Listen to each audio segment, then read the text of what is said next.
வணக்கம். இன்னைக்கு நம்ம 14வது அதிகாரத்துக்கு போகிறோம். ஒழுக்கமுடைமை. நான் உங்களோடு என்னுடைய திரையை பகிர்ந்து கொள்கிறேன்.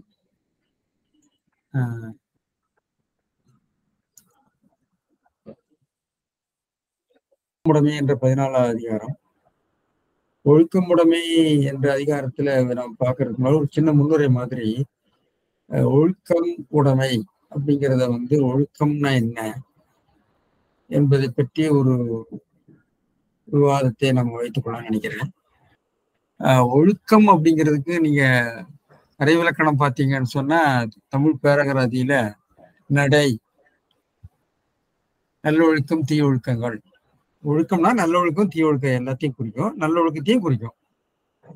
அப்புறம் சீலம், குட் காண்டக்ட், நல்லொழுக்கம், அதுக்கும் திருக்குறள் கொடுத்துருக்காங்க. அப்புறம் அது 3வது பொருளும் திருக்குறள் தான் கொடுத்துருக்காங்க. விதித்த கடமைகள் என்று வழுவாது நடக்கை, அதாவது வருணத்திற்கும் நிலைக்கும் விதிக்கப்பட்ட கடமைகளிலிருந்து வழுவாது ஒழுகை அப்படிங்கிறத சுருக்கி கொடுத்துருக்குறாங்க. அப்புறம் உலகத்தோடு ஒட்ட ஒழுகல் அப்படிங்கிற ஒரு வரையறையை சிவஞான சித்தியார்ல உரையாசிரியர் சொல்றாரு. ஒழுக்கம்னா என்ன, உலகத்தோடு ஒட்ட ஒழுகுது அப்படிங்கிறது.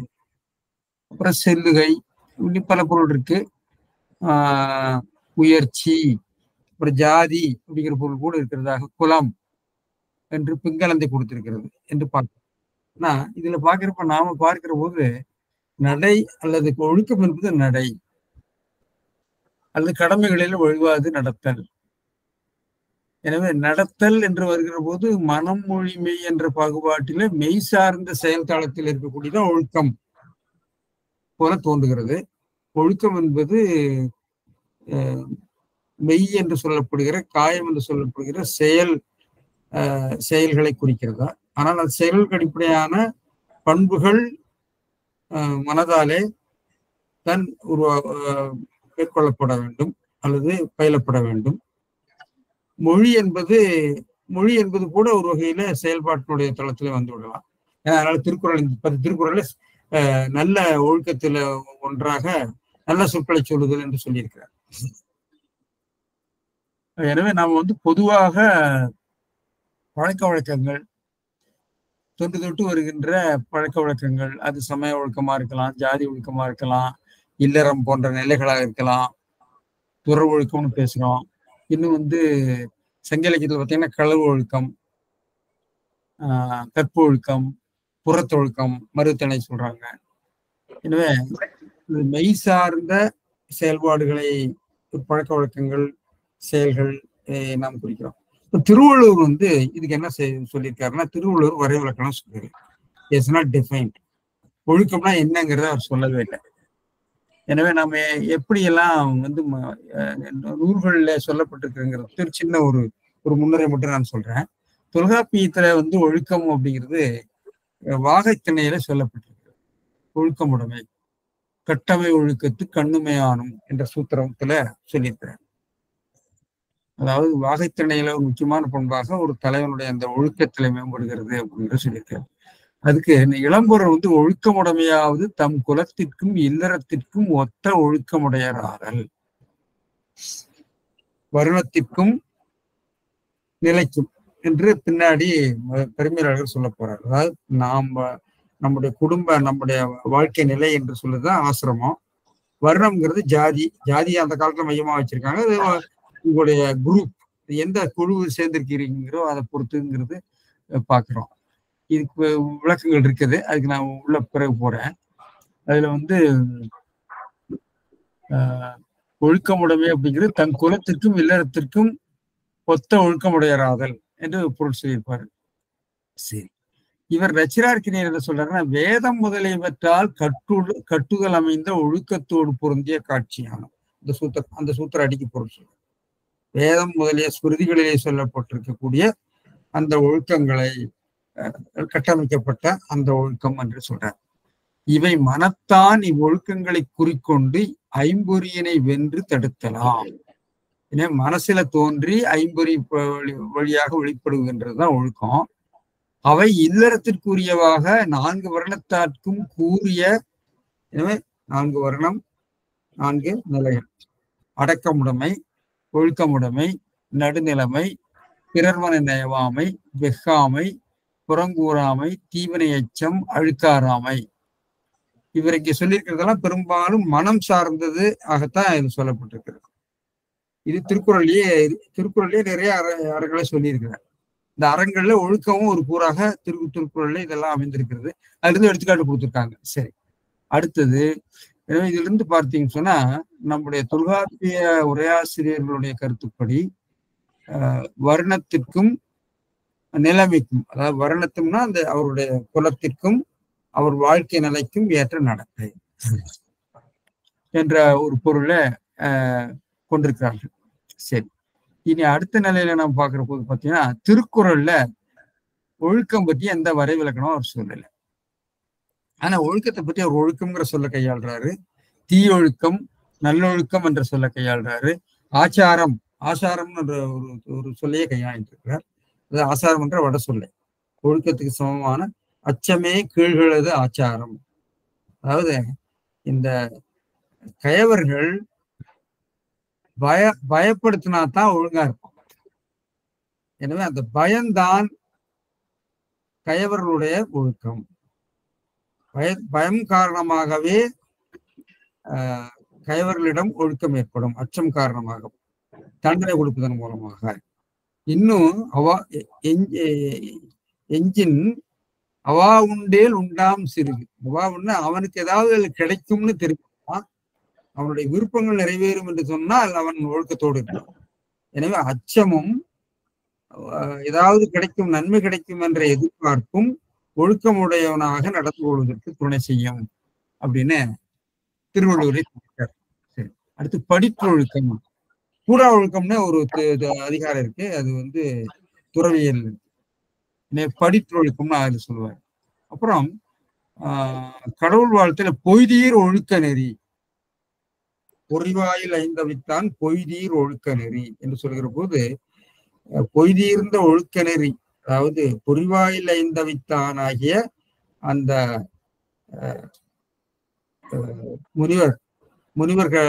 முனிவர்கள் சொன்ன ஒழுக்க நெறி என்பதை அந்த இடத்துல அவர் நிச்சயமாக சமணம் அல்லது பௌத்தத்தை அவர் உட்கொண்டிருக்கிறார். சமண நெறியைத்தான் அங்க பேசுகிறார்கள் என்று தோன்றுகிறது. எனவே பொறிவாயில் ஐந்தவித்தானாகிய ஆதி பகவானுடைய ஒழுக்க நெறியை போதிக்கக்கூடிய அந்த சமண நெறி என்ற இதுல அவங்க ஒழுக்க நெறின்னு அவங்க பேசுகிறார். அப்புறம் திருக்குறள் இன்னொரு இடத்துல வேந்தன் தொழில் அப்படின்னு சொல்லுவார். அதாவது குடிபுறங்காத்தோம்பி குற்றங்கடிதல் வடுவன்று வேந்தன் தொழில்.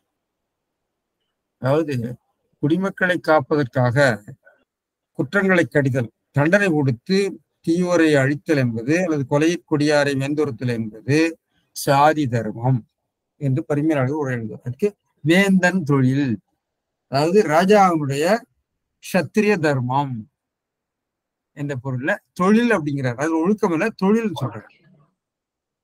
எனவே குறளிலே இருக்கக்கூடிய அன்புடைமை, நடுநிலை போன்றவையெல்லாம் மனம் சார்ந்தவை. அடக்கமுடைமை எல்லாம் மனம் மொழி சார்ந்தவை. ஒழுக்கமுடைமை பெரும்பாலும் மெய் அல்லது மொழி சார்ந்தவையாக இருக்கலாம் என்று தோன்றுகிறது. மேலும் அடக்கமுடைமையில நம்ம பார்த்தோம், மெய், மொழி, மனம் என்ற வரிசை மாற்றத்தை அங்கே நம்ம கவனித்தோம். அது கேள்வி கேட்டாங்க, அது அமைத்திருக்கிறார். அதுக்குரிய காரணத்தை நம்ம யோசிக்க வேண்டியது. எனவே ஒழுக்கம் என்பது பெரும்பாலும் நடைமுறை சார்ந்தது, மெய் சார்ந்தது. அப்புறம் இந்த திருக்குறள்லயே ஒழுக்கத்தை பற்றி சொல்கிற போது, ஒழுக்கமுடையவர்களுக்கு தீய வழுக்கியும் வாயால் தீய சொற்களை சொல்ல மாட்டார்கள். அப்போ ஒழுக்கமுடைமையின் ஒரு இலக்கணமாக தீய சொல்லாமை, தீய சொற்கள் பயிலாமை என்பது ஒழுக்கத்தினுடைய ஒரு அடையாளமாக சொல்லப்பட்டிருக்கு. அப்புறம் இன்னொரு திருக்குறள்ல உலகத்தோடு ஒட்ட ஒழுகல், அது ஒழுக்கமாக சொல்லப்பட்டிருக்கு. உலகத்தோடு ஒட்ட ஒழுகல். இது மாதிரி செய்திகளை தவிர ஒழுக்கம் என்றால் என்ன என்பதை பற்றி திருவள்ளுவர் வெளிப்படையாக வரைவிலக்கணம் சொல்லவில்லை. ஆனால் ஒழுக்கம் என்பது பார்த்தீங்கன்னு சொன்னா சாதி ஒழுக்கமா இருக்கலாம், சமய ஒழுக்கமாக இருக்கலாம், அல்லது தொழில் ஒழுக்கமாக இருக்கலாம், என்று நம்ம ஒவ்வொன்றுக்கும் இருக்கக்கூடிய ஒரு எத்திக்கல் கான்டக்ட். இது மருத்துவர்கள் என்று சொன்னால் அவர்களுக்கு என்று ஒரு மருத்துவ ஹிப்போக்ரட்டிக் ஓத்துனெல்லாம் சொல்றாங்க. அவர்களுக்குன்னு ஒரு எத்திக்ஸ் இருக்கு. எனவே அதைத்தான் அவர் நினைக்கிறாரா அப்படிங்கிறது. அதனால இது வந்து ரொம்ப பரந்த செய்தியாக இருப்பதனால திருவள்ளுவர் அதை வரையறுப்படுத்தாமல் அதை நடைமுறைப்படுத்துவதை பற்றி உள்ள கவலைகளைத்தான் தெரிவித்திருக்கிறாரோ என்று தோன்றுகிறது. அப்புறம் ஒரு திருக்குறள்ல பரிமையர் அழகர் அருமையாக சொல்லுகிறார். உலகத்தோடு ஒற்றவர்கள் சொல்லுகிற போது, அறநூல் சொல்லியவற்றுள் இக்காலத்திற்கு ஏலாதன ஒழிந்து சொல்லாதனவற்றை ஏற்பட கொண்டு வருதான் அவையும் அடங்க சொல்கிற ஒரு அருமையான கருத்து. அதாவது முன்னோர்கள் சொல்லியிருக்கிறார்கள் பெரிய சனாதனம் என்று சொல்லிக்கொண்டு நாம் அதை பிடித்து கொண்டு தொங்க முடியாது. அதை ஒழித்து விட வேண்டும், புதியதை ஏற்றுக்கொள்ள வேண்டும் என்ற ஒரு கருத்தையும் பரிமையர்கள் சொல்லியிருக்கிறார். எனவே நம்முடைய வாழ்க்கை நிலைமைக்கும் நம்ம சமூக அமைப்புக்கும் சமூக நிலைகளுக்கும், சமூக நிலை என்றால் அது ஜாதியாக இருக்கலாம், கூட்டமாக இருக்கலாம், தொழில் அமைப்பாக இருக்கலாம், அவற்றுக்கு ஏற்ப உள்ள பழக்க வழக்கங்கள், ஒழுக்கங்கள், அந்த நடைமுறைகளை பின்பற்றுவது, அது காலத்துக்கு ஏற்பாதையெல்லாம் தள்ளிவிடு, புதிதாக ஏற்றுக்கொள்ளு என்ற அருமையான ஒரு கருத்தையும் பரிமையாளர் சொல்லியிருக்கிறார்.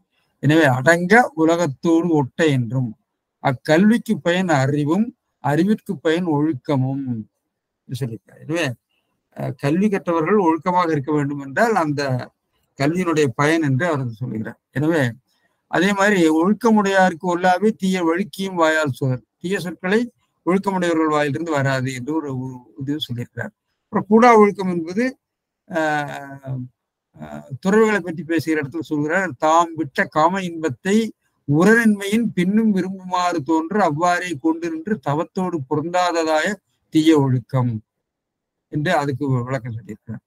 எனவே அது மட்டும் இல்லாம ஒழுக்கம் என்பது குடிப்பிறப்பினுடைய அடையாளம், குடிப்பிறப்பினுடைய அடையாளமாகவும் சொல்லியிருக்கிறார். அதாவது அடுத்த திருக்குறள் 3வது திருக்குறள்லயே இருக்கு, ஒழுக்கமுடைமை குடிமை என்று இருக்கும். அப்புறம் இன்னொரு இடத்துல குடிமை என்ற அதிகாரத்துல ஒழுக்கமும் வாய்மையும் நானும் இம்மூன்றும் இழுக்கார் குடிப்பிறந்தார். எனவே குடிப்பிறப்பினுடைய அடையாளம் ஒழுக்கம். குடிப்பிறப்புங்கிறது ஜாதின்னு நம்ம எடுத்துக்கொள்ள வேண்டிய அவசியம் இல்லை. இந்த காலத்துல ஜாதியா இருந்திருக்கலாம், ஜாதிகளில் இருக்கக்கூடிய குடிகளாக இருந்திருக்கலாம். எனவே குடிப்பிறப்பினுடைய அடையாளமாக திருக்குறளிலேயே இங்கேயே இந்த அதிகாரத்தில் இருக்கிறது, வேறு இடத்துல சொல்லியிருக்கிறார். இதுதான் ஒழுக்கத்தை பற்றி உள்ள ஒரு பொது கோட்பாடு. இதுல பரிமேலழகர் அறம் பற்றி ஒழுக்கம் பற்றி என்ன சொல்றாருங்கிறதையும் பார்த்துவிட்டு நம்ம திருக்குறளுக்கு போலாம். பரிமேலழகர் என்ன சொல்றாருன்னா, அவற்றுள் அறமாவது மனு முதலிய நூல்களில் விதித்தன செய்தலும் விலக்கியன ஒழிதலுமாம் என்று பொதுவாக சொல்லியிருக்கிறார். இந்த காலத்துல இருந்து தர்மசாஸ்திர நூல்கள் என்ன நிலையில் அது ஒழுக்கம் வழக்கு தண்டம் என மூவகைப்படும்.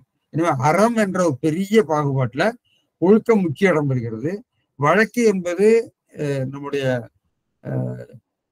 என்ன சொல்றது, நீதிமன்றத்துக்கு செல்லக்கூடிய மக்களுடைய வழக்குகளுக்கு ஏற்படக்கூடிய வழக்குகள். தண்டம் என்பது தண்டனை, அரசாங்கம் கொடுக்கக்கூடிய தண்டனை. இதுக்கு முன்னாடி இருக்கக்கூடியது ஒழுக்கம் என்பது தனி மனிதன் பின்பற்றக்கூடிய, சமூகம் பின்பற்றக்கூடிய. அதை பற்றி சொல்றார். அவற்றுள் ஒழுக்கமாவது அந்தணர் முதலிய வருணத்தார் தத்தமுக்கு விதிக்கப்பட்ட பிரம்மச்சரிய முதலிய நிலைகளில் நின்று அவ்வவற்றிற்கு ஓதிய அறங்களின் வழுவாது ஒழுகுதல். எனவே இந்த காலத்துல நம்முடைய சமூக அமைப்பு ஜாதி அமைப்பாகத்தான் இருந்தது. அதனால அவர் அப்படி சொல்லியிருக்கிறார். எனவே இப்ப ஆசிரியர்னா ஆசிரியருக்குரிய ஒழுக்கத்தோடு இருக்க வேண்டும், மாணவனுக்குரிய ஒழுக்கத்தோடு இருக்க வேண்டும் என்பது போல நம்ம அதை அர்த்தப்படுத்திக் கொள்ளலாம் என்று.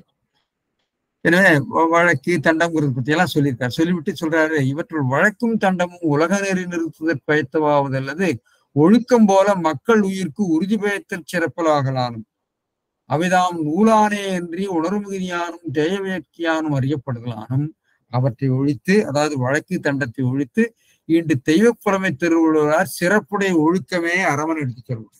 எனவே இவர் என்ன சொல்றாருன்னா, அறம் என்று திருவள்ளுவர் சொல்வது எல்லாமே ஒழுக்கம்தான், எல்லாமே ஒழுக்கம். ஒழுக்கம் உடைமைன்னு சொன்னா இந்த திருக்குறள்ல சொல்லப்பட்டிருக்கிற எல்லா அறங்களுமே ஒழுக்கம் என்று நாம பொருள் எடுத்துக்கொள்ள வேண்டும். அதுதான் நால்வகை நிலைத்தாய் வருணந்தோறும் வேறுபாடு உடைமையின் சிறுபான்மையாகிய சிறப்பு. நல்லா தெளிவா சொல்றாரு பாருங்க.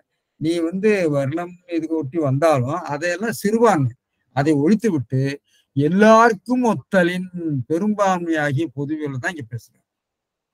எனவே இந்த வரைவிலக்கணத்தை இவர் சொல்லுகிற ஒழுக்கத்துக்கு நாம் பொருத்திக் கொள்ளலாம். ஒழுக்கம் என்பது ஒரு இந்த வருணம் நிலை இவற்றை கடந்து எல்லாருக்கும் பொதுவாக அமையக்கூடிய மினிமம் காமன் வெர்ச்சூஸ் அப்படின்னு எடுத்துக்கலாம். அதுதான் ஒழுக்கமுடைமை என்று எடுத்துக்கொள்ளலாம். அது இல்லறம் துறவரம் என்று வருகிறது என்று சொல்லி அவர் விளக்கம் சொல்வார். எனவே இதுதான் நாம் இதுவரைக்கும் பார்த்ததுல உள்ள ஒரு தெளிவு கிடைக்கிறது. எனவே அறம் என்பது ஒழுக்கம். அந்த ஒழுக்கம் என்பது எல்லாருக்கும் பொதுவான ஒரு அடிப்படையான நடைமுறை என்பது போல நாம அர்த்தம் பண்ணிக்கொள்ள வேண்டும். ஒழுக்கம் உலகத்தோடு ஒட்ட ஒழுகுதல் என்று சிவஞான சித்தியார் போன்றவர்கள் எல்லாம் சொல்லுவாங்க. சிவஞான சித்தியார் விளக்கம் சொல்லுகிறது. ஆச்சாரம் என்ற சொல்லியும் திருவள்ளுவர் பயன்படுத்தி இருக்கிறார் என்று நான் சொன்னேன். அச்சமே கீழ்களது ஆச்சாரம்னா அச்சம் காரணமாகத்தான் கயவர்கள் அஞ்சி நடப்பார்களாம். கயவரதாய ஆச்சாரம் கண்டது உண்டாயின் அதற்கு காரணம் அரசனால் ஏதம் வரு என்று அஞ்சும் அச்சமே, அச்சம்தான். எனவே நீங்க தண்டனை கிடைக்கும் அப்படிங்கிறது தான் காரணமாகத்தான் ஒழுக்கம் வருகிறது என்று அவர் சொல்லியிருக்கிறார். சரி, அது அதுல பின்னாடி வரக்கூடிய இதுல பின்னாடி இருக்கக்கூடிய புறத்திரட்டு என்ற ஒரு இதுல ஒவ்வொரு பொருள் பற்றிய செய்திகளை எல்லாம் அவங்க நிறைய தொகுத்து கொடுத்துருப்பாங்க. அதுல அவர் ஒரு கருத்து சொல்றாரு. அப்புறம் நமக்கு ஆச்சார கோவைன்னு ஒண்ணு இருக்கு, உங்களுக்கு தெரியும். 14 கணக்கு நூல். அது மிகவும் பிற்காலத்து நூல்.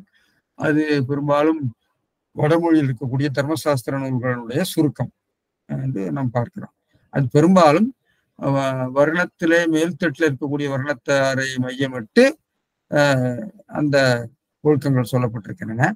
அதுல பொது ஒழுக்கம் போக சிறப்பு ஒழுக்கங்கள், அதாவது சிறப்பு ஒழுக்கங்கள் தினமும் செய்யக்கூடிய செயல்பாடுகள், காலை கடன் எப்படி முடிக்கணும், பல்லு விளக்கணும், எப்படி சூரிய நமஸ்காரம் பண்ணணும், யாரெல்லாம் கூட பேசக்கூடாது, இது மாதிரி விஷயங்கள்லாம் இது எக்ஸ்டெண்ட் பண்ணிட்டே போயிருக்கிறாங்க. அதாவது தீண்டாமை, காணாமை, இப்படி நம்ம பார்க்கிறோம் இல்லையா, தொடாமை, தீண்டாமை, காணாமை என்ற ஒரு பின்னாடி வரக்கூடிய ஆச்சாரங்கள் சொல்றாங்க. அதெல்லாம் அதனுடைய எக்ஸ்டெண்டடா வருது. அது ஒருவர் தொடுவது தீட்டு, அது பார்ப்பது தீட்டு, பேசுவது தீட்டு என்ற ஒரு நிலைமையெல்லாம் கூட அது இதாகி வந்திருக்குது. அதையெல்லாம் அவங்க நீக்கிவிட்டு தான் நாம் பொது ஒழுக்கத்தை பார்க்க வேண்டும். எனவே அவர் என்ன சொல்றாருன்னா 8 சொல்றாரு. நன்றி, நன்றி அறிதல், பொறையுடைமை, இன்சொல், இன்னாத எவ்வாயிருக்கும் இன்னாத செய்யாமை, கல்வி, ஒப்புரவு அறிதல், அருளுடைமை, நல்லினத்தாரோடு நட்டல், இதெல்லாம் ஆச்சார வித்து, அடிப்படையான ஒழுக்கத்தினுடைய வித்துக்கள் என்று சொல்லி ஆச்சார கோவைக்காரர் சொல்றாரு. அதை பத்தி நம்ம ரொம்ப அலட்டிக்கொள்ள வேண்டியதில்லை. அது அவருடைய ஒரு பார்வை. எனவே இப்படியெல்லாம் பார்வைகள் இருக்கின்றன. வடமொழியில என்ன சொல்றாங்கன்னு சொன்னா, வடமொழியில மனு தர்மத்திலே இருக்கிறது, நம்முடைய பௌத்த நூல்களிலும் இருக்கிறது. ஆச்சாரத்தை பற்றி ஆச்சாரம் மிக முக்கியமானதாக சொல்லப்பட்டிருக்கிறது. மனு தர்ம சாஸ்திரத்தில் என்ன சொல்லப்பட்டிருக்கிறது? ஆச்சாரக பரமோ தர்மம், ஆச்சாரக பரமம் தபக, ஆச்சாரக பரமம் ஞானம், ஆச்சாராத் கிம் ந சாத்தியதே. அதாவது ஒழுக்கமே அறம், ஒழுக்கமே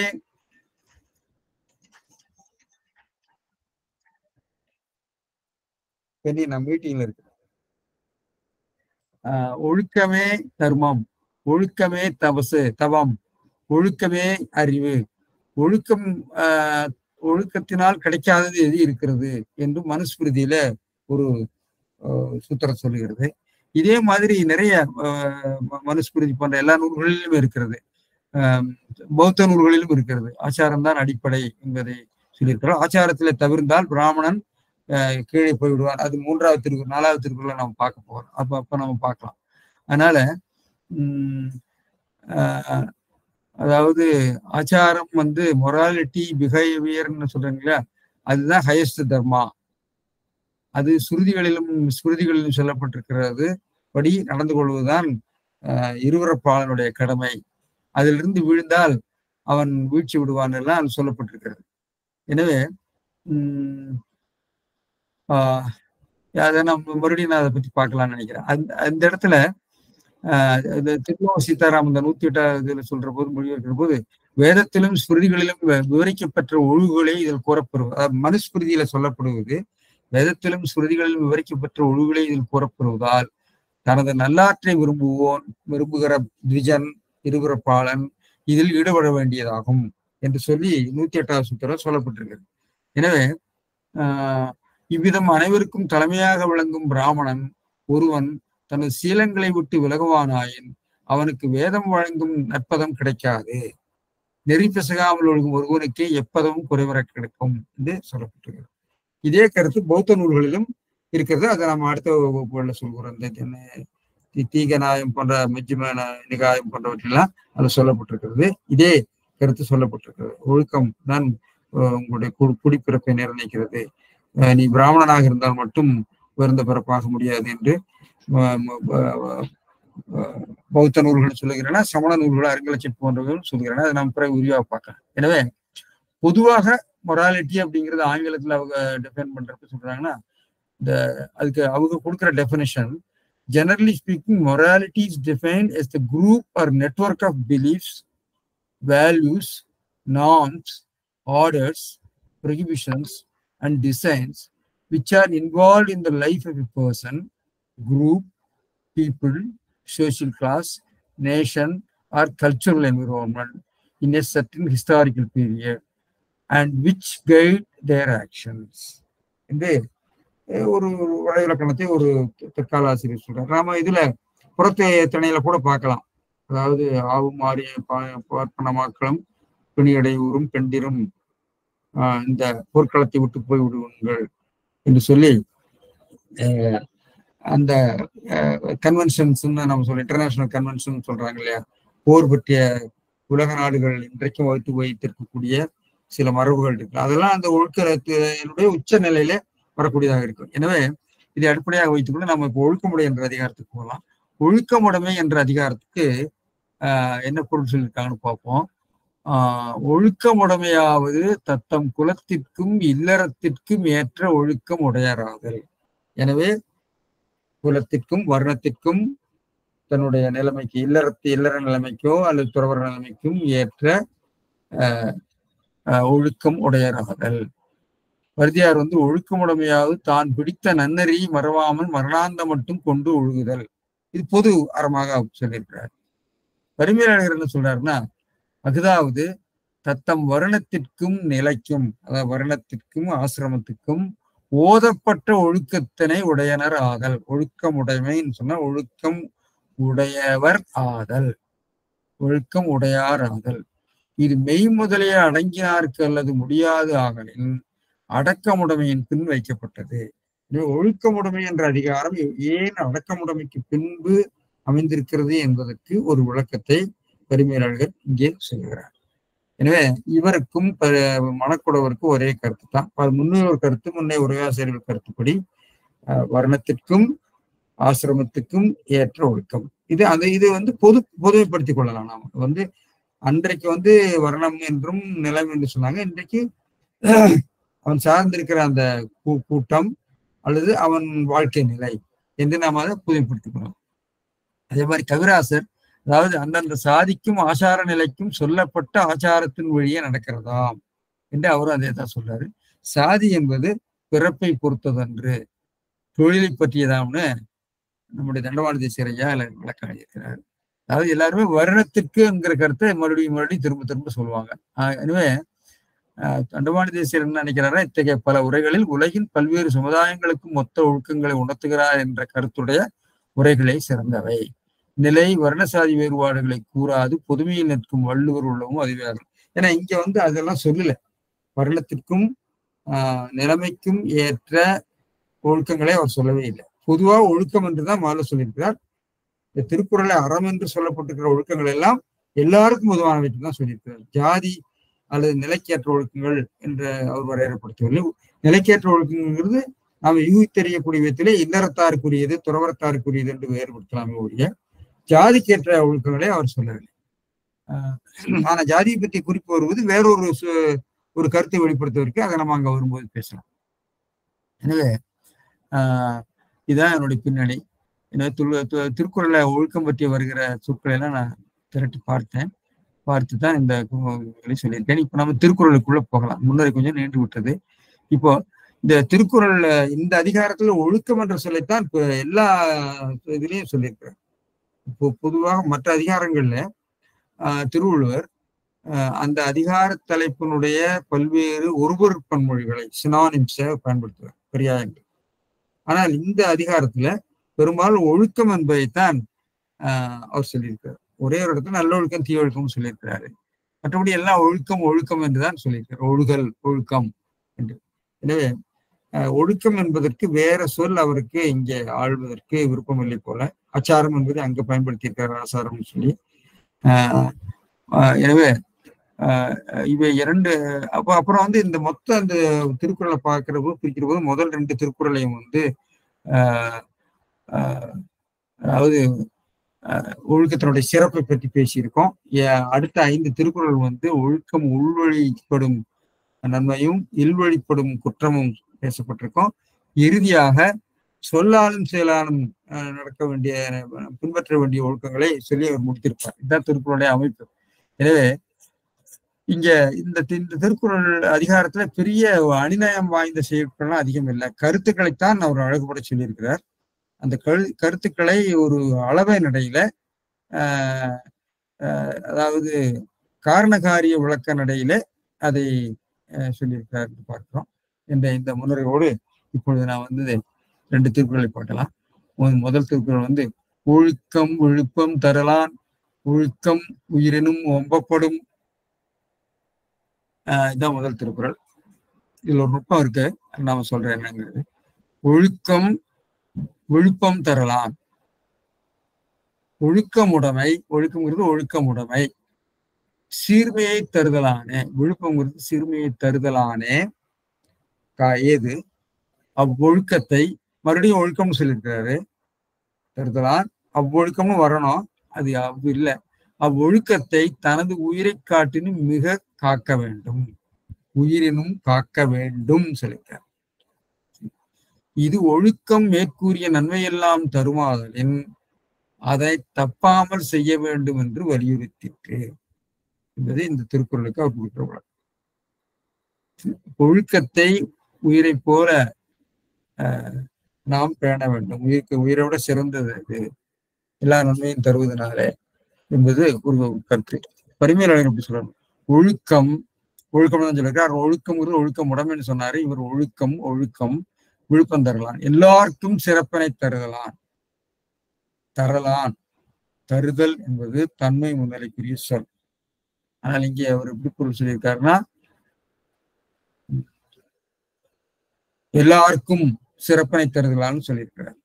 எல்லாருக்கும் சிறப்பினை தருதலான் என்பது நம் எல்லாருக்கும்ங்கிறத உட்கொண்டதாக நம்ம கொள்ள வேண்டும். நம் எல்லாருக்கும், உங்கள் எல்லாருக்கும் அப்படிங்கிற மாதிரி நம்ம பொருள் கொள்ள வேண்டும். படக்கையாக பொருள் கொள்ளாமல் தன்மை முன்னிலை பொருளாக கொள்ள வேண்டும். எனவே இந்த பொருளை கொஞ்சம் சற்று திருத்தி எழுத வேண்டும், நாம் பார்க்கலாம். அந்த தரலான் என்ற சொல்லினுடைய இலக்கண பொருள் அது தன்மை அல்லது முன்னிலையை குறிப்பதனால இந்த ஒழுக்கம் என்பது நம் எல்லாருக்கும் விழுப்பம் தருதலால், உங்கள் எல்லாருக்கும் விருப்பம் தருதலால் என்ற பொருளை நுட்பமாக குறிப்பாக வெளிப்படுத்துகிறது என்று நாம் புரிந்து கொள்ள வேண்டும். சரி, ஒழுக்கம் உயிரினும் ஒம்பப்படும். அவ்வொழுக்கம் உயிரினும் உயிரை விடவும் குறள் பொருளே வந்திருக்கிறது. பாதுகாக்கப்படும், ஓம்பப்படும்னா பாதுகாக்கப்படும் சொல்லியிருக்காரு. அவர் சொன்னார் பாதுகாக்க வேண்டும் சொன்னார். பாதுகாக்க வேண்டும், வேண்டும், பாதுகாக்க தகும், பாதுகாக்கப்படும், தகும், படும், வேண்டும், இதெல்லாம் ஒரே பொருள்ல வரும். இதெல்லாம் வந்து ஒரு வகையான வியங்கோல் பொருளிலே வரும் என்று ஒரு பிற்காலத்துல இலக்கண கூத்து போன்றவற்றிலே ஒரு குறிப்பு காணப்படுகிறது. அதை பற்றி நான் முன்னாடி பேசியிருக்கேன். எனவே படும் என்பது இந்த இடத்துல செய்யப்படு பொருளினுடைய அடிப்படையில வந்தாலும் இந்த இடத்துல அது தகும், வேண்டும் என்பது போன்ற வியங்கோல் பொருள்பட அமைக்கப்பட்டிருக்கிறது. எனவே இதை நாம் சொல்வதாக இருந்தால், ஒழுக்கம் நம் எல்லோருக்கும் சிறப்பை தருதலால் அதை நாம் உயிரை விடவும் மேலானதாக காக்க வேண்டும், காப்போமாக என்று அதுக்கு அர்த்தம். அதுதான் என்னுடைய நுட்பம். சரி சரி, உயர்ந்தார்க்கும் இழிந்தார்க்கும் ஒப்ப விழுப்பந்தர்கள் சொல்றாரு. இந்த ஒழுக்கம்ங்கிறது, ஏன்னா இது தொடர் இந்த இந்த அதிகாரத்தினுடைய முழுமையும், ஒழுக்கம் என்பது எல்லாருக்குமே பாதுகாப்பாக இருக்கக்கூடிய, ஒழுக்கம் இல்லாதவன் கீழே போயிடுவான். உயர்குடியில பிறந்திருந்தாலும் அவன் கீழே போய் விடுவான். கீழே இருந்தாலும் ஒழுக்கமுடையவனாக இருந்தால் மேலே உயர்ந்து விடுவான். அதனாலதான் உயர்ந்தார்க்கும் இழிந்தார்க்கும் சொன்னான். எனவே சமூக ஏற்றத்தாழ்வுகளை எல்லாம் மீறி ஒழுக்கமே சிறப்பை தருகிறது என்று பொதுப்பட கூறினார். சுட்டு வருவிக்கப்பட்டது, அது ரொம்ப முக்கியம். ஒழுக்கம் ஒழுக்கம் தரலாம், ஒழுக்கம் மறுபடியும் வந்திருக்கு. அவ்வொழுக்கம் அல்லது அது உயிரிடம் ஒம்புடன் சொல்லணும், சுட்டால சொல்லணும். சுட்டால சொல்லாம அந்த என்பதை அவர் சுட்டு வருவிக்கப்பட்டது. ஏன்னா அந்த ஒழுக்கம் தான் அங்கன விழுப்பம் தருவதாய ஒழுக்கம். ஒழுக்கம் தீய ஒழுக்கம் இருக்கலாம், படிப்பு ஒழுக்கம் இருக்கலாம், கூடா ஒழுக்கம் இருக்கலாம். எனவே அவற்றை தவிர்த்து பிரிதின் ஏய்வை நீக்கி நல்லொழுக்கம். எனவே அங்கன விழுப்பம் தருவதாய ஒழுக்கம்.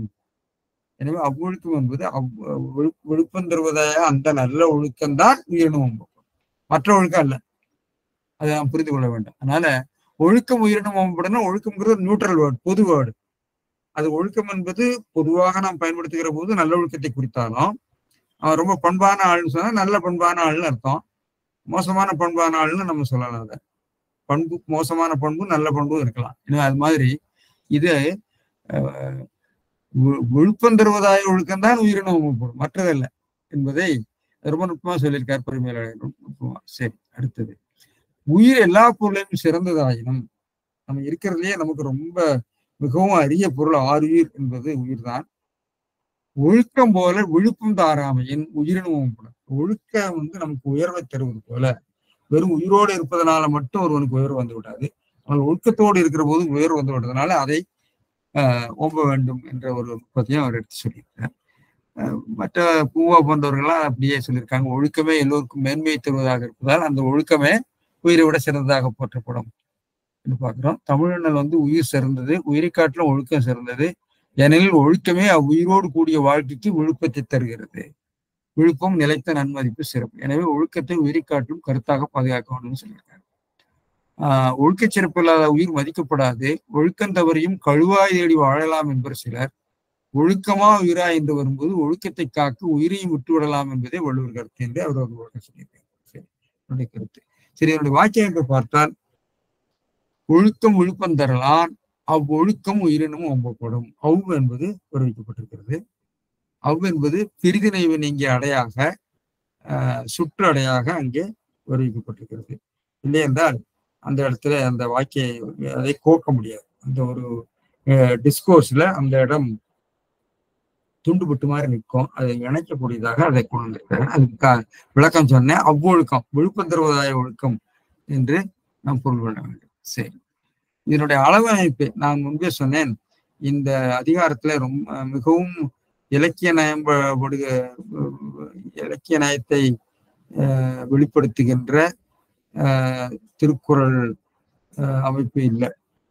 பெரும்பாலும் சொல்லாட்சியிலே வரக்கூடிய ஒரு நயம் அல்லது ஒலி நயம் அல்லது ஒரு அளவையியல் வரக்கூடிய சில காரணகாரிய நடை இதுல விஞ்சி இருக்கும் இந்த அதிகாரத்துல. இந்த சில அதிகாரங்கள்லாம் அப்படித்தான் இருக்கு. ஓரளவுக்கு இலக்கிய சிறப்பு குறைவாகத்தான் இருக்கும். சரி, அளவை அமைப்பு அது ஏது வாக்கியமாக இருக்கிறது. இந்த ஏது வாக்கியம் இதுல நிறைய இருக்கு. இந்த அதிகாரத்துல ஏது வாக்கியங்கள் நிறைய இருக்கு. ஒழுக்கம் விழுப்பம் தரலான், ஒழுக்கம் உயிரினம் அப்படி ஏது வாக்கியம். அதாவது மேற்கொள் ஒழுக்கம் உயிரினம் ஓம்பப்படுங்கிறது அதனுடைய பிரதிக்கை அல்லது ஏது அல்லது அதனுடைய மேற்கோள். அதுக்கு ஏது ஒழுக்கம் விழுப்பம் தரலாம்.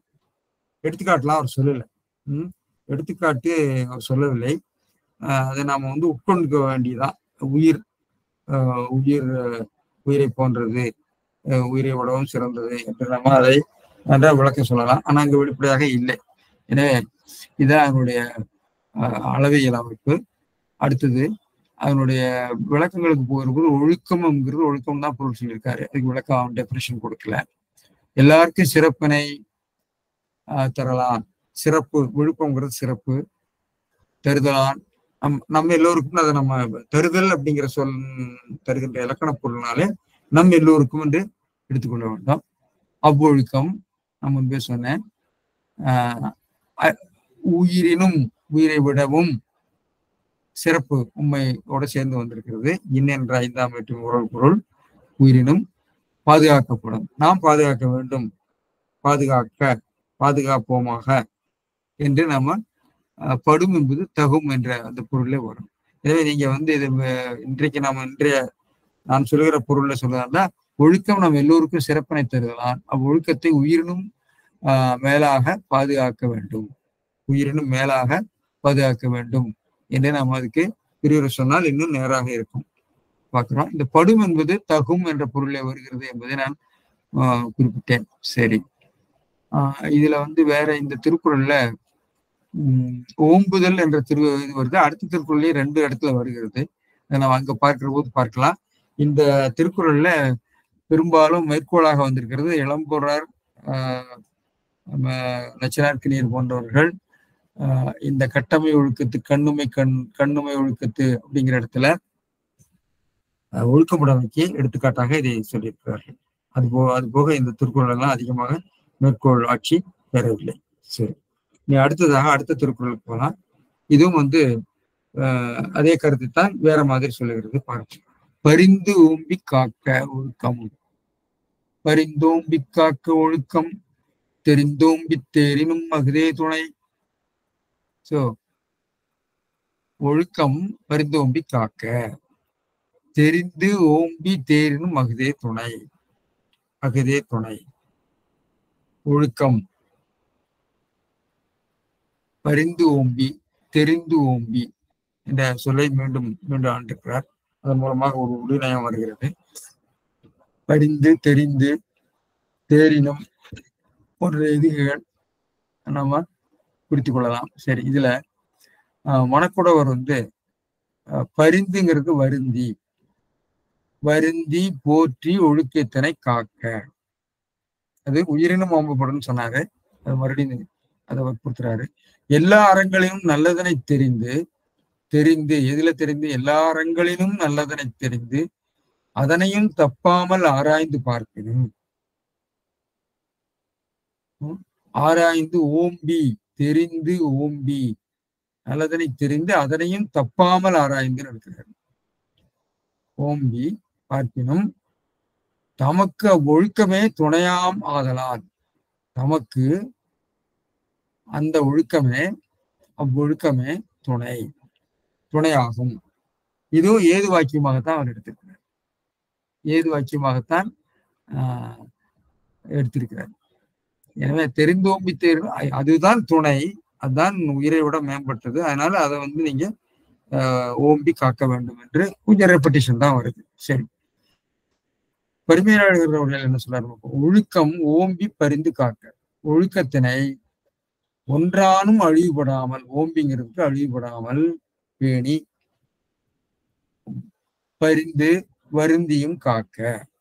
வருத்தப்பட்டாவது நம்ம அந்த வருத்தப்பட்டாவது துன்பப்பட்டாவது நம்ம ஒழுக்கமாக இருந்துதான் தேர்வோம். ஆசைக்கே அடிபணியக்கூடாது என்ற அர்த்தத்தில் சொல்கிறார்.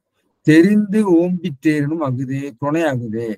அறங்கள் பலவற்றையும் ஆராய்ந்து, தெரிந்துங்கிறதுனால செய்யப்படக்கூடிய அறங்கள் பலவற்றையும் ஆராய்ந்து அவற்றுள் இருமைக்கும் துணையாவது யாதென்று தெரிந்து ஓம்பி, அதாவது யாதென்று அவற்றுள் இருமைக்கும் துணையாவது யாதென்று ஓம்பி அப்படிங்கிறது மனதை ஒருக்கி, மனதை குவித்து, ஒருக்கின மனதை குவித்து பார்த்தாலும் தேர்ந்தாலும், மனதை குவித்து மனதை அதில் செலுத்தி நுட்பமாக பார்த்தாலும் துணையாய் முடிவது அவ்வொழுக்கமே ஆகலாம். இவரை ஏது வாக்கியமாக்கி இருக்கிறார். துணையாய் முடிவது, துணையாவது, துணையாய் முடிவது அவ்வொழுக்கமே ஆகலாம். எனவே முதல் வாக்கியத்தினுடைய தொடர்ச்சி போல இவர் இதை எடுத்துக்கொண்டிருக்கிறார். துணையாய் முடிவது அவ்வொழுக்கமே ஆகலாம். எனவே இந்த எதுக்குன்னு பார்த்தா, துணைனா எதுக்கு துணை? இந்த வாழ்க்கைக்குன்னா இருமைக்கும்னு கொண்டு வர்றாரு. இதெல்லாம் இவர் கொண்டு வர்ற கருத்து. துணைன்னு சொன்னா எதுக்கு துணைன்னு நம்ம கேட்போம். அப்ப இந்த வாழ்க்கைக்கு துணை அல்லது அடுத்த வாழ்க்கைக்கும் துணை என்று கொண்டு வரும்போது எல்லாத்தையுமே அடக்கி விடுகிறது. எனவே அப்படி ஒரு பொருளை அவர் சொல்லியிருக்கார். பரிந்தும் என்னும் உண்மை விகாரத்தால் பரிந்தும் ஓம்பி காக்க என்று அதை எடுக்க வேண்டும். பரிந்தும் ஓம்பி காக்க, பரிந்தும் வருத்தப்பட்டும் என்று உம்மை பரிந்தும் எச்ச உண்மை அல்லது சிறப்புமையும் எடுக்கலாம். பரிந்தும் விகாரத்தால் தொக்கது. இவை இரண்டு பாட்டானும் ஒழுக்கத்தது சிறப்பு கூறப்பட்டது. ஒழுக்கத்தது சிறப்பு கூறப்பட்டது. எனவே ஒழுக்கத்தை வருந்தியும் போற்றி காக்க வேண்டும். பலவற்றை ஆராய்ந்து போற்றி தெளிந்தாலும் அந்த ஒழுக்கமே வாழ்க்கையில் துணையாக விளங்கும். மூவாருடைய உரை. காப்பதற்கு கடினமானது என்றாலும் ஒழுக்கத்தை வருந்தி காக்க வேண்டும். ஏனெனில் எவ்வளவு வழிகளால் ஆராய்ந்தாலும் அவ்வொழுக்கமே நல்ல துணை. அது வேற மாதிரி பொருள் சொல்லியிருக்காங்க. இவர்களால் இம்மை மறுமையெல்லாம் கொண்டு வரல. துணை எதற்கு என்ற வாழ்க்கை துணையை அவர் எடுத்திருக்காரு. பொதுவாக வாழ்க்கையில் துணையாக வழங்கும்னு பொதுவாக எடுத்துட்டு வர்றாரு அவர். சரி, இதனுடைய வாக்கியம் பார்க்கிற போது ஒழுக்கம் பரிந்து ஓம்பி காக்க, முதல் வாக்கியம். ஒழுக்கத்தை பரிந்து ஓம்பி காக்க, தெரிந்து ஓம்பி தேரினும் அகுதே துணை ஆகலான். ஆகலான் என்ற அந்த இணைப்பு இடைச்சொல் ஏது இடைச்சொல் விடுபட்டிருக்கிறதாக இந்த வாக்கியத்தை கோர்த்து உரைக்கோவையாக்குகிறார். எனவே இதையும் ஏது வாக்கியமாக ஆக்கி பார்க்கிறார்கள் உரையாசிரியர்கள். சரி, ஒழுக்கத்தினை ஓம்பிங்கிறதுக்கு ஒன்றானும் வழிபடாமல் பேணி பரிந்து வருந்தியும் காக்க காக்க, தெரிந்து அப்படிங்கிறது அறங்கள் பலவற்றையும் ஆராய்ந்து, ஓம்பிங்கிறதுக்கு இரண்டாவது ஓம்பிங்கிறதுக்கு மனதை ஒருக்கி குவித்து, தெரிந்து ஓம்பி தெரிந்து மனதை கூர்மையாக செலுத்தி தேர்ந்தாலும் ஆராய்ந்தாலும், மிகவும் கூர்மையாக மனதை செலுத்தி ஆராய்ந்தாலும் ஒருக்கின்னு எடுக்கிறார். ஒருக்கி, மனதை ஒருக்கி. ஓம்புதல் அப்படிங்கிறதுக்கு ஒருக்குதல் என்ற பொருள் இருக்கிறது. எனவே தமிழ் லெக்சிக்கன் அது எப்படி ஓம்புதல்ங்கிறதுக்கு பாருங்க. முதல் திருக்குறள் இருந்தா இந்த ரெண்டு குறள் எடுத்திருப்பாங்க. குடிபுறங்காத்தோம்பி அதுல வருது. டு ப்ரொடெக்ட், அதாவது பாதுகாத்தல்ங்கிற பொருள், பேண்டுதல்ங்கிற பொருள் இருக்கிறது. கடைசியில டு கான்சென்ட்ரேட் த மைண்ட், மனதை ஒருக்குதல் அப்படிங்கிறதுக்கு தெரிந்தோம்பி தேரணும் அகுதே துணை என்ற இந்த பெருமையாளர் பொருளைத்தான் ஓம்புதல் அப்படிங்கிறது மனதை ஒரு நெறிக்கண் செலுத்துதல் என்ற ஒரு பொருளை கொண்டு வந்திருக்கிறார். தேரினம் தேர்ந்தாலும் துணையாய் முடிவது அவ்வொழுக்கமே ஆகலான். எனவே ஒழுக்கமே அறம். அந்த அறம்தான் மிகவும் முக்கியமானது என்ற ஒரு கருத்தை மறுபடியும் வற்புறுத்தியிருக்கிறார். எனவே இதோடு நாம் நிறுத்திக்கலாம்னு நினைக்கிறேன். மூன்றாவது திருக்குறளுக்கு நம்ம அடுத்த முறை போகலாம்னு நினைக்கிறேன். ஏன்னா இதே கருத்தை மறுபடியும் திரும்ப சொல்லுவார். ஒழுக்கம் உடைமை குடிமை, இழுக்கம் இழிந்த பிறப்பாய்விடும் என்று அது போகும். நாம் அதை தொடர்ந்து பார்க்கலாம். எனவே இந்த திருக்குறள்ல இந்த அதிகாரத்துல பெரும்பாலும் ஒழுக்கத்தினுடைய சிறப்பை மீண்டும் மீண்டும் வற்புறுத்தக்கூடிய தன்மை இருக்கிறது. அது குடிப்பிறப்பை அடையாளம், உங்களுடைய குலத்தினுடைய அடையாளம். அது நிச்சயமாக அதனுடைய நன்மை தீமைகள் என்ன, அதை உலகத்தோடு ஒட்டி ஒழுக்க வேண்டும். எனவே ஒழுக்கமுடைமை என்ற அந்த பொது கருத்து மீண்டும் மீண்டும் வற்புறுத்தப்படுகிறது என்று பார்க்கிறோம். எனவே இது ஆச்சாரம் என்று எல்லா சமயவாதிகளும் சொல்கிறார்கள். அந்தந்த நிலைமைக்கு ஏற்ற ஒழுக்கம். அந்தந்த அரசன் என்று சொன்னால் அவன் அரசன் குற்றம் செய்தவர்களை தண்டிக்கலாம் என்பது போல என்று ஒவ்வொருவருக்கும் உள்ள ஆதாரங்களை எல்லாம் பேசுகிறார். எனவே ஒழுக்கமுடைமை என்பது எல்லாருக்கும் பொதுவான பொது பழக்க வழக்கங்களை பின்பற்றுகின்ற ஒரு இனிமையான ஒரு சமூக அமைப்புக்கு அது தேவை என்ற ஒரு கருத்தை திருவள்ளுவர் வைக்கிறார் என்று சொல்லி இதோட நாம இதை நிறைய செய்யலாம் நினைக்கிறேன். ஏதாவது விவாதங்கள் இருந்தா நான் பேசுறேன். சொல்லுங்க சார், சொல்லுங்க. இடையில கொஞ்சம் ஒரு கெஸ்ட் வந்துட்டாங்க, விருதுல வந்துட்டாங்க, கீழே போயிட்டு வந்தேன். இருந்தாலும் இந்த குரல்களை நீங்க பேசுறது ஒழுக்கம் என்பது அதுக்கு ஒரு வரையறை இல்லாம இருக்கிறதே, அது காலத்துக்கும் இடத்துக்கும் தகுந்த மாதிரி அது மாறும் என்பதுதான் அதுல வள்ளுவர் அது புரிஞ்சு அதனால அவர் மற்றதுக்கெல்லாம் வரையறை சொன்னவர் இதுக்கு சொல்லல. அதனால இப்பவும் நம்ம யாராவது அந்த பையன் ரொம்ப ஒழுக்கமான பையன் அப்படின்னு சொல்றாங்கன்னா அவங்க யாரு சொல்றாங்களோ அவங்க என்ன நினைக்கிறாங்க ஒழுக்கங்கிறது பொறுத்துதான் அந்த ஒழுக்கங்கிறது அங்க வரையறை வருது.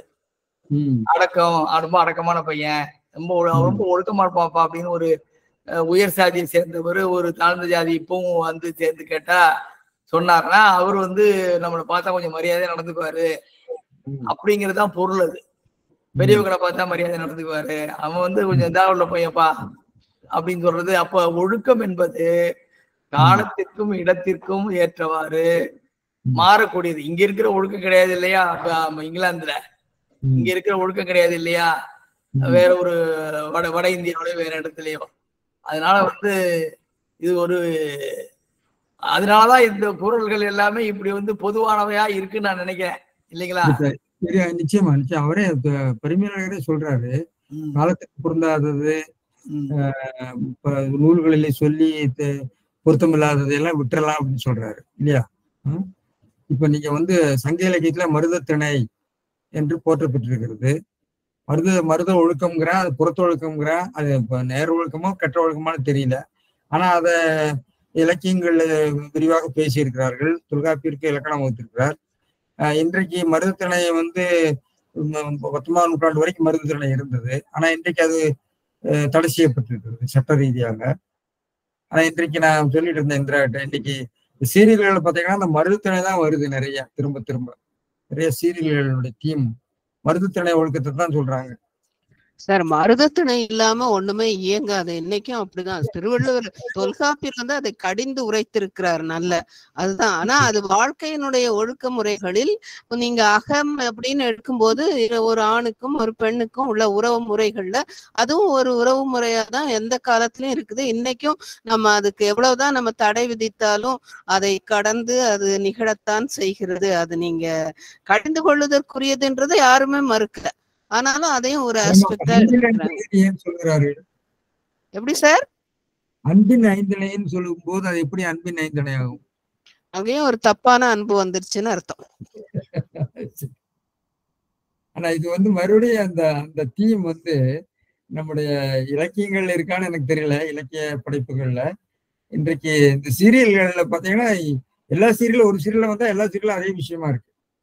இலக்கிய படைப்பிலேயே இருக்குது சார். எத்தனையோ இடங்கள்ல சமுதாய ரீதியாகவே நீங்க வந்து சில இடங்கள்ல ஒரு கணவன் இறந்து போயிட்டான்னா அந்த குடும்பத்தை சார்ந்த மற்றவங்களே அந்த பெண்ணோடு உறவு வைத்துக் கொள்ளுதல், இந்த மாதிரி நிறைய இத சமூக அங்கீகாரத்தோடயே சில இடங்கள்ல நடக்கும்போது அப்புறம் எப்படி அது இல்லாம இருக்கும்?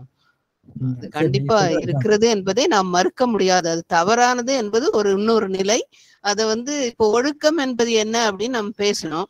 ஒழுக்கம் என்பது வந்து இடத்துக்கு இடத்துக்கு மாறுபடுகிறதுன்றது உண்மைதான்.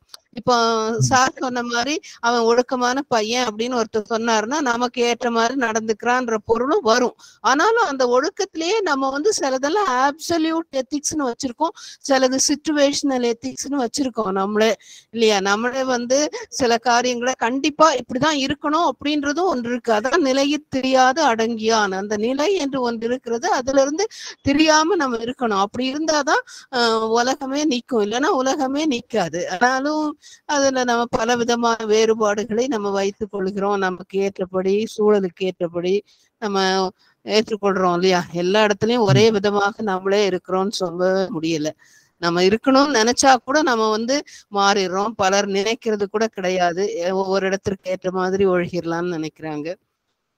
சிக்கல். அதனாலதான் பரிந்து ஓம்பி காக்க இதுதான் முறைன்னா அதை நல்லா பாதுகாத்து எவ்வளவு கஷ்டப்பட்டாலும் அதை பாதுகாத்து வைத்துக்கொள் அப்படின்னு சொல்றாரு. ஆனா கஷ்டம். ஐயா வணக்கங்கய்யா. வணக்கம். யாரு ஐயா? சொல்லுங்க. திருச்சியில இருந்து. ஐயா எனக்கு ஒரு சந்தேகங்கய்யா. ஐயா நீங்க முதல் குறள்ல விழுப்பம்னு ஒரு சொல்லு இருக்கு இல்லைங்கய்யா? இலக்கியங்கள்ல வந்திருக்காங்கய்யா. இப்ப உரிச்சொல்ல விழு அப்படிங்கிறது சிறப்புன்னு பொருள் தரும். விழுமம்ங்கிற சொல் இருக்கு. அந்த விழுப்பம்ங்கிற சொல்லுடைய இலக்கணம் எப்படிங்க புரிஞ்சுக்கிறது? விழுமம் விழுப்பம் என்னங்க வேறுபாடு? அப்படிங்கிறது விழுமம் வந்து துன்பம் இல்லையா? விழுமம்னா துன்பம், விழுப்பம்ங்கிறது உயர்வு. விழு அப்படிங்கிறது ஒரு சம்ஸ்கிருதத்துல விஷுன்னு ஒரு சொல் இருக்கு, விசேஷம், விஷ். சரி, அதோட தொடர்புதான் நம்ம தமிழ் லெக்சியன் காட்டியிருக்கு. நீங்க பாத்தீங்கன்னா தெரியும் நினைக்கிறேன். மதன் சார் செக் பண்ண சொல்லட்டும். எனவே நம்ம விழு அப்படிங்கிற சொல் வந்து இன்றைக்கும் வந்து இந்த விஷுன்னு சொல்றீங்க இல்லையா மலையாளத்துல, அந்த அதுக்கு பேரு விஷு அப்படிங்கிறது விழுன்னு தான் கல்வெட்டுகள்ல வருது. அந்த சித்திரை விஷுன்னு சொல்றாங்களே, சித்திரை விசேஷ பேர் விஷுன்னு மலையாளத்தை சொல்லுவாங்க. அத வந்து கல்வெட்டுகள்ல விழுன்னு வரும். தமிழ் வேறுதானுங்க? தெரியல பாக்கணும். எட்டிமாலஜி நீங்களே ஆராய்ச்சி பண்ணுங்களா அதுல. டிடி என்ன சொல்லுங்க பாக்கணும். அந்த சொல்லு வேற விழுப்பம்ங்கிற சொல்லு. ஐயா வணக்கம் ஐயா. சொல்லுங்க ஐயா சொல்லுங்க. யார் நம்ம ராஜேந்திரன் சார் மாதிரி இருக்கு. நான் அப்புறமா வரேங்க, நான் தம்பி பிடிக்கல. ஐயா இல்ல அந்த சொல்லு வேற இடத்துல பயன்பாடுல தம்பி நீங்க சொல்லுங்க ப்ளீஸ். விழுப்பம்ங்கிற சொல்லு வேற இலக்கிய பயன்பாட்டுல இருக்குதான்னு தெரியல, அதை பார்க்கணும். இல்ல அது பிற்காலத்துல ஒருவேளை வந்திருக்கலாம். இதுல பாத்தீங்கன்னா விழுமிது அப்படின்னு சொல்றது தமிழ்லயே. விழுமிதினா உயர்ந்தது. நீங்க அதுல இருந்தா விடுமுறையும் அதையும் கொஞ்சம் சேர்த்துட்டீங்க நீங்க. அதாவது விழுமிதின் அப்படின்னா மலைபடுகடாம் நற்றிணையில வருது, குறுந்தொகையில வருது, அகநானூர்ல வருது, விழுமிய அப்படின்னு வருது. அதனால விழுமியம் அப்படின்லாம் கூட வருது. விழுமியோர் அப்படிலாம் வரும்போது அது உயர்ந்தது என்ற பொருள் தானே. அதை போய் வடமொழியில இருந்து நம்ம வாங்கணுமான்னு எனக்கு தெரியலையே. விழு அப்படிங்கிறதுக்கு வந்து அப்படி ஒரிஜினல் கொடுத்திருப்பாங்க பாருங்க. இல்ல அவங்க கொடுத்திருக்கலாம். ஆனா இப்படி விழுமிய நமக்கே ஒரு சொல் இருக்கும்போது நம்ம அப்படி கொடுக்க வேண்டுமா என்று ஒரு கேள்வி. அதாவது ரெகுலர் ஃபார்ம் இருக்கு, அதாவது இன்ஃப்ளெக்டட் ஃபார்ம்ஸ் நிறைய இருக்கு. அதாவது நிறைய வடிவங்கள் நீங்க சொன்ன மாதிரி விழுமிது, விழுமிய, விழுமியோர் என்று நிறைய வடிவங்கள் விழுலிருந்து வர்றதுனால விழு என்ற வினையடி அல்லது பெயரடி நம்ம தமிழ்லயே இருந்திருக்கலாம் என்று நம்ம சொல்லலாம். பார்க்கணும். இப்ப விழுப்புண் அப்படின்னு சொல்லும் போது கூட சிறப்புடைய புண் தானே எடுக்கிறோம் இல்லையா? ஆமா மேடம், ஆமா மேடம். விழுந்ததால எடுக்கிறது இல்லையா, உயர்ந்ததா எடுக்கிறோம். ஆமா அப்படிதான். சரிங்க மேடம், அது பாப்போம் மேடம், நான் பாக்குறேன் மேடம். நன்றி மேடம். நன்றிங்கய்யா, ரொம்ப நன்றிங்க ஐயா. வணக்கம் ஐயா. ராஜேந்திரன். இது வந்து என்னுடைய நண்பர் 40 ஆண்டு காலம் உளவியல் பேராசிரியரா இருந்தவர். அண்மையில மறைஞ்சிட்டார் 2 வருஷத்துக்கு முன்னால. பேராசிரியர் அர வெங்கடாச்சலம் பாரதிதாசன் யூனிவர்சிட்டியில இருந்தாரு. அவர் தான் முதல்ல திருக்குறளுக்கு வந்து ஒரு உளவியல் பார்வை பார்த்தவர். சிற்பி ஐயா அணிந்து கொடுத்திருக்காரு, ஈஸ்வர ஐயாவும் கொடுத்திருக்காரு ஒரு நூலுக்கு. அவரு என்ன சொல்லுவாருன்னா, இது வந்து best practices of the society. ஏன்னா சொசைட்டில எப்பவும் நல்லவங்க கிட்ட ஒரு 2 பேர் இருப்பான். ஆனா ஒழுக்கம்ங்கிறது அவர் கொடுத்த பார்வை வந்து பெஸ்ட் பிராக்டிசஸ். அது வந்து இப்ப அம்மையார் கூட சொல்லியிருந்தாங்க, நிலையில் தெரியாத அடங்கியான்னு சொன்னாங்க. இல்லறம்ங்கிற நிலையில இருந்து அவன் வந்து திரியும் போதுதான் வந்து குடும்பம் தாண்டிய உறவுகள் இருக்குது. அப்ப தலைவன் வெளியே போறான், தலைவி வெளியே போறான் அப்படின்னா அந்த குடும்பமா இருக்க. அதனால வந்து நாம வந்து விதிவிலக்குகளை எடுத்துக்கொண்டு நம்ம இது பண்ண வேண்டாம். வள்ளுவரே என்ன சொல்றாரு, ஒரு காலத்துல எல்லாத்தையும் பாக்குறாரு. எப்பப்பா நீங்க எல்லாம் மேல போவீங்க, இது நான் 1 2 3 4 கொடுக்குறேன், முடிஞ்சா வாங்க, பாருங்க கொல்லாமை புலால் மறுத்தால் எவ்வளவு சொல்லிருக்காரு அவரு. ஆனா இன்னைக்கு தமிழ் சமூகம் அன்றும் சரி இன்றும் சரி அதே பாதையில் தான் பயணிக்குது. வள்ளுவர் சொல்லிட்டாருங்கிறதால இலக்கணம் பேசுவோம், இலக்கியம் பேசுவோம். ஆனா வள்ளுவர் சொன்னது பேசுவோமா? அதுதான் நம்ம இருக்கக்கூடிய வள்ளுவத்தை இலக்கியமா பார்த்தோம், வள்ளுவத்தை வந்து பக்தி இலக்கியத்தோட பொருத்தி பார்த்தோம், வள்ளுவத்தை வந்து வாழ்வியல்னு சொல்லிட்டு இருக்கோம். ஆனா வாழ்வியல் எப்ப? ஆனா வந்து வள்ளுவரே சொன்னாலும் நம்ம எடுத்துக்க மாட்டோம். ஏன்னா மனிதர்கள் வந்து அப்படி இப்படிதான் இருப்பாங்க. அதனால அவர் சொன்னது பெஸ்ட் பிராக்டிசஸ்ங்கிறது ஒரு அருமையான சொல்லாட்சி. ஒரு முழுக்க உளவியல் உரையை எழுதி அதுக்கு தமிழ் அரசு பரிசு அவர் கிடைச்சது.